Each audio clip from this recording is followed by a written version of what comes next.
Hello বন্ধুরা, এ বিশ্বাস লাইফস্টাইলের তরফ থেকে আজকে একটি নতুন রেসিপি নিয়ে তোমাদের সামনে চলে আসলাম, সজনা পাতার বড়া। তো চলো দেখা যাক আমার ভিডিওটি।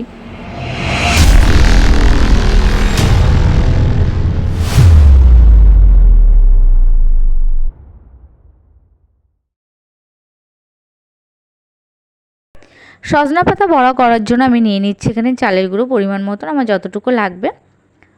কেনা চালের গুঁড়ো বলে আমি এটাকে আগে থেকে গরম জল করে ভিজিয়ে রাখবো 1 থেকে 1.5 ঘন্টার জন্য। সজনা পাতার উপকারিতা কম বেশি আমরা সবাই জানি।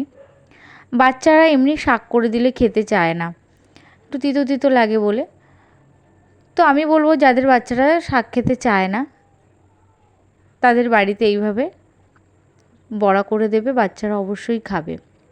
কারণ বড়া খেতে সবাই কম বেশি ভালোবাসে, বাচ্চা বলো বুড়ো বলো সবাই।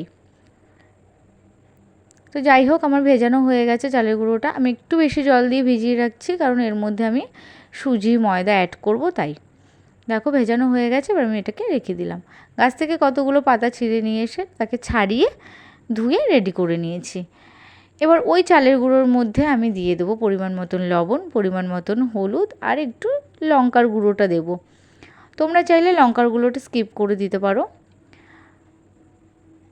দিয়ে এটাকে সুন্দর করে মাখিয়ে নেব। সুজিটা দিয়ে দিলাম পরিমাণ মতন, দিয়ে এবার এটাকে আমি মাখিয়ে নিচ্ছি। আমি কিন্তু প্রথমেই যেই জল দিয়ে মাখিয়েছিলাম সেই জলই, পরে কিন্তু আর কোনো রকম জল অ্যাড করিনি। এবার এর মধ্যে সজনা পাতাগুলোকে দিয়ে ভালো করে সুন্দর করে হাত দিয়ে চটকে মেখে নিচ্ছি। দেখো আমার ভিডিওটি যদি তোমাদের ভালো লেগে থাকে তবে বন্ধুরা অবশ্যই পুরো ভিডিওটা দেখার অনুরোধ রইল।